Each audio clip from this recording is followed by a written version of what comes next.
Hey guys, how you doing? Welcome back to the REI Network podcast with me, Gavin Timms. It has been a crazy week, guys. As I am recording this, a lot has been happening. I'm currently, as you see on my backdrop, I'm in my RV. I'm in Michigan as I record this, and we just bought our family lake house, brought everyone out of that in Michigan on Twin Lake, Michigan, which is about 20 minutes north of Grand Haven, an hour north of Grand Rapids. Okay. Michigan is absolutely amazing in the summer. So we just bought this. We're going to put a lot of money into it and fix it up. And this is going to kind of be my summer getaway here in Michigan. But I just wanted to get on and kind of talk about the week. It's been insane. I've been doing a lot of coaching calls this week. And would you believe in the last 7 days, as I record this, that I have done 5 coaching calls in 7 days in 5 different states? Okay. I was just been in Florida for a week. So on the Monday, I was in Florida. On Tuesday and Wednesday, I was in Savannah. I left them for Michigan and stopped at a rest stop to do a call in Tennessee. And then obviously got to Michigan. I went to Michigan and did a call there, and then went to St. Louis for a 2-day event, and I had to do a coaching call there. So that's literally 5 different states, 5 coaching calls, and that is the beauty of being a real estate investor, being virtual, so I can do these things. Now, obviously, it's hectic. Am I just living the dream, doing 5 calls in 5 states? No, but that's not the takeaway. The takeaway is that you can literally do this business from absolutely anywhere, from a phone or laptop, if you are set up correctly. Now, we've had a lot of challenges in that as well, because when I got to Michigan, okay, obviously I flew straight out within 2 days to St. Louis for a 2-day event, and as I'm back here, it has just continued. All right, the chaos. What I found out is I thought I was all prepared to buy the lake house. I had a house selling in Birmingham, Alabama, one of our flips, and it funded on the Thursday, and we should have been funded in the bank on the Friday. Okay, last Friday as I'm recording this, and we had a problem. We were using a national lender. Now, the first thing I want you to take away of travel life is that nothing really happens the way it's supposed to be, and you need to be able to adapt, right? I'm not going to sit here and make out that my investing career is absolutely spot on and nothing goes wrong. It couldn't be far from the truth. I'm just in it just like you guys. Now, obviously, I have great a team around me that handle the day-to-days, but that doesn't mean that it always goes to plan. So we closed this house in Birmingham, Alabama. I think for 250 or 255,000. It funds. We have a buyer in. Everything's going well. It funds. Everyone signs on Thursday. No problem. All of a sudden, there's $750 missing out of the pot. So I'm thinking funding on Friday. I'm then going to move the money to close on the Michigan house on Wednesday. So I have time. Everything's going to plan. All of a sudden, there's $750, and we're using a national lender. Now, the first takeaway from this, if you're flipping homes, is if you're going to take an offer on a house on a retail buyer, I highly recommend, from my experience now, to use a local lender, because we were using Chase. Again, nothing against Chase, but it's a big organization. It's a big bank, and things aren't happening very quickly. They have a lot going on. They have a lot of clients, and we're just getting left trying to figure this thing out. So get this, we signed and closed, thought it was done on Thursday, $750 missing. Something was happened wrong on the hood, didn't get caught. We're waiting for the money. We get it funded Wednesday morning. So nearly a whole week from closing that we actually got funded. And guess what happens? I'm funding the property on Wednesday, the same day. So I'm obviously panicking, going, right, what am I going to do? Am I going to have to move closing, which I already did once because of this property taking longer, because of this lender. So what I decided to do, I didn't know it was coming. It was going to be Monday. It was going to be Tuesday. Well, guess what? Wednesday morning, it actually got funded. My next problem is I bank with Wells Fargo. Now, Wells Fargo, there is no Wells Fargo banks in Michigan, but I was already prepared for this. So I called ahead of time when I was in Savannah 2 weeks ago and said, hey, I've got this closing. I don't have a bank near me. So what are we going to do when it comes to closing? Oh, there's a way around. You can do an online wire, which they don't like you to do. But if you don't have a bank, then there's ways around it. It's a lot of work, but we can make it happen. Okay, no problem. So we come to wire. I give them a heads up. Hey, I'm waiting for this money on that's going to hit now Tuesday apparently, and we fund Wednesday. I think I can do it. And then I talked to the bank, and they were like, "Yeah, we can work on it, but we're waiting." I ended up then speaking to one of the bank managers, and they were like, "No, we can't do this. You have to go to a bank." I said, "I'm 4.5 hours away. There's no chance I can go to a bank. It's not going to happen. I'm not driving 4.5 hours to south of Chicago just to go to Wells Fargo to wire you the money." I'd already talked to someone. We went back and forth, and this was a problem. So I got them on board. I talked to my original person. They're like, "No, we can do it. Just don't listen. I'll figure it out." So all right, I think we can make this work. The money hits on Wednesday. Now the money, 200, get this, 237,000, 232,000 after closing costs and fees and everything hits my account. Now I want to wire 147,000 back out. So they're like, I get back on the phone. They're like, "Look, we can put this in, but I just don't think it's going to go through." And I was like, "What do you mean it's not going to go through?" Well, one, you have 232,000 pending, and now you want to wire out 147,000, and you want to do it over the phone because you're not near a bank. So we'll do it, but it's going to get kicked out. And we're pretty confident. And I was like, "Well, this is great."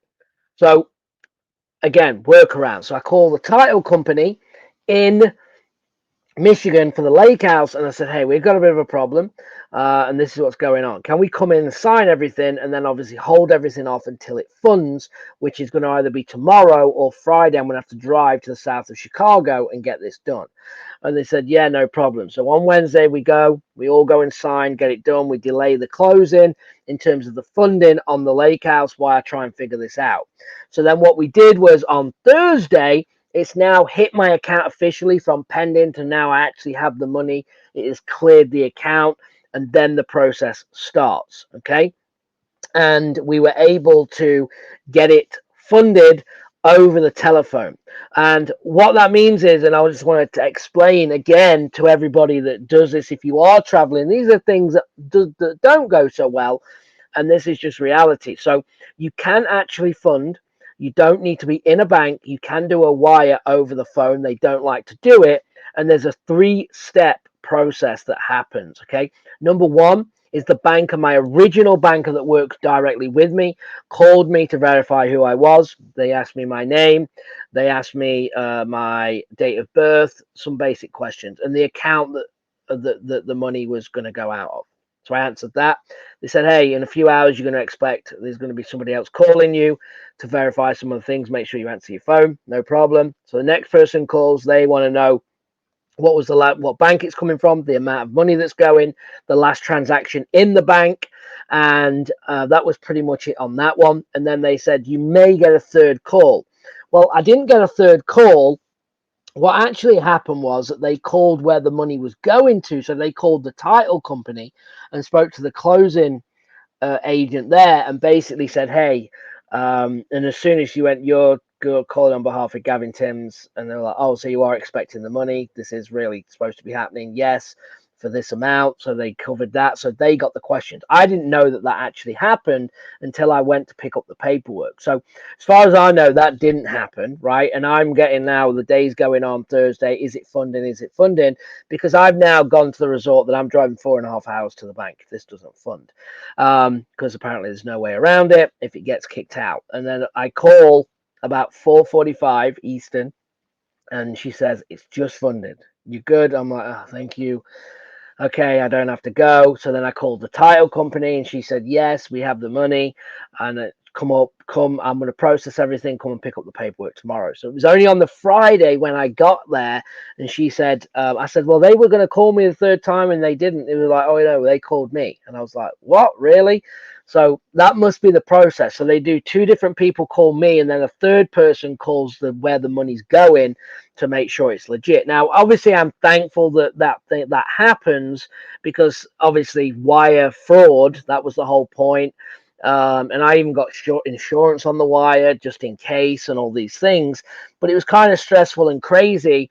And this sometimes what happens in real estate. So there's a couple of learning things here that I wanted to pick from that transaction. Was one, if you're flipping homes, I would work with local banks if possible. So when you're accepting the offer, don't just look at highest and best, but look at who is actually going to be, who is the mortgage going to be with on this property. And from my experience, I would go local, because again, you can get things done a lot faster and a lot smoother.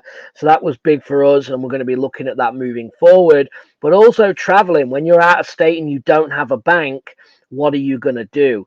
And I didn't have I thought I had everything in place, but it was a lot harder than I thought. But it turns out it can be done. It's a 3-step process. You just need to get everyone on board.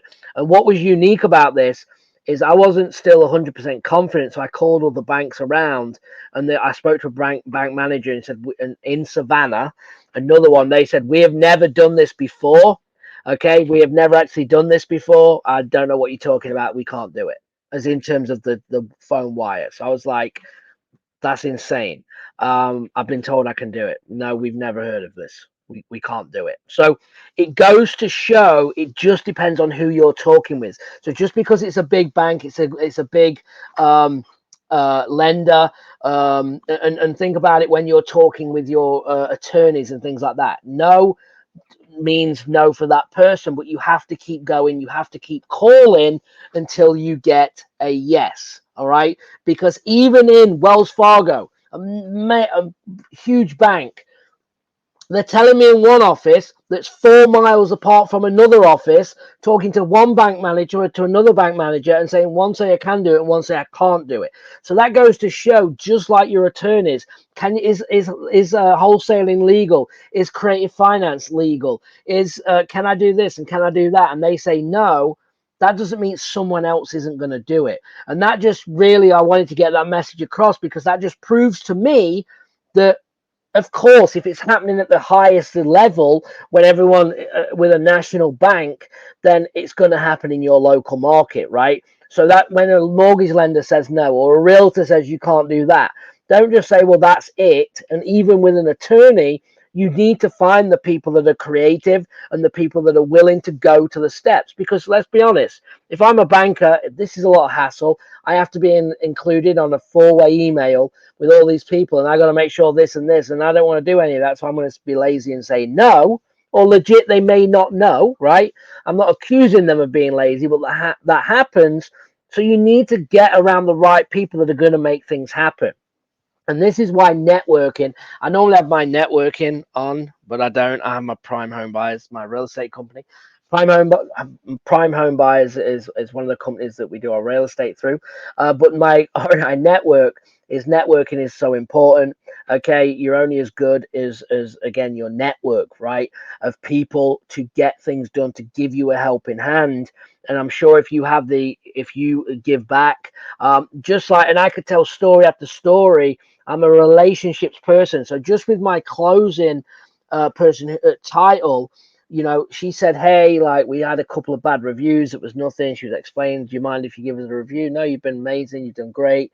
You've literally done everything. And we got creative. We moved it out of a trust and deeded it. We did a quick claim deed into a family member's name, so we could save like 1,100-1,200 bucks on the transfer taxes for this house. And we got, that was my idea, and she was like, yeah, that's a good idea, let's do that. So she worked with me. She was really good. So we gave her a great review, and she's like, hey, like, I know people in the area, and I'll be able to give you contractors, and if you need anything, please email me. So she said, hey, would you leave a review? I said, of course. So I got home, left a review immediately, and said, hey, thank you so much. We just left your review. And by the way, if you can share any contacts with us for contractors, because we don't know anyone in the area, please do. And she's like, oh, thank you so much for leaving us a great review. And absolutely, I'm gonna reach out to a couple of my top clients. So she did, and she emailed me. We got like 8 different people, from plumbers and builders and roof people, to be able to, contact with referral names in there to be able to get them out and actually give us quotes. So again, you just have to build relationships, guys, in this business to get things done. And it's not that difficult. Just be a people person, just be honest, and go about your business and do your thing. Okay. So I think in this short episode here that I wanted to do, whether you're watching me on YouTube or whether you're, listening on the podcast, there's a lot here to take away. And I didn't even come back. What I originally started was kind of talking about life on the road as a real estate investor.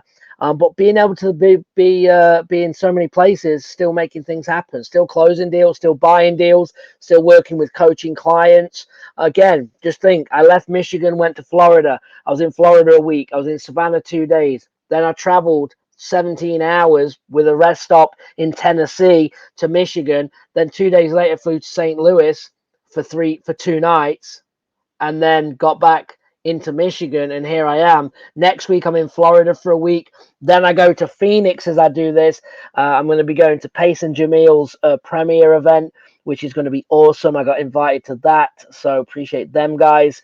And it's hectic, and then I'll be back again in Michigan. So I'm grateful that I'm able to travel and do these things while still running a business, because guess what I'm talking to you on is the laptop, my cell phone, and if I have a good internet connection, then I can make these things happen and still get things done. So a lot of learning points in here, from again local lenders to building relationships to get things done and over the line.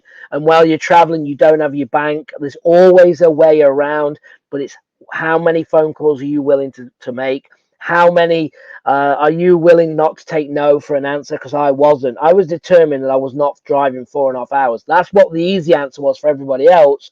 I'm not taking 9 hours out of my day when there's a way that we can legally do this.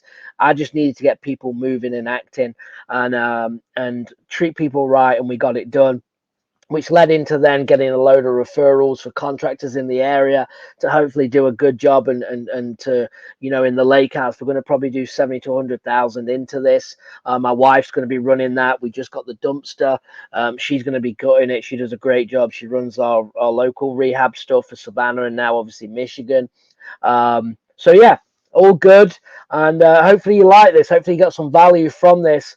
If you did, please give me a like, subscribe to the channel or to the podcast. Drop a comment. I'll personally answer them. Leave me a review, whatever you can do. Check out reinetwork.com. If you're interested in working with me, again, just reach out. You can DM me. You can go to reinetwork.com/join, whatever you need. But I'm here. If you want me to do any content on anything, reach out, and I'm willing to do that. I appreciate you all. Thank you for watching and listening, and hopefully you got something from this episode. All right, guys, appreciate you, and I will see you on the next one. Thank you so much. Bye-bye.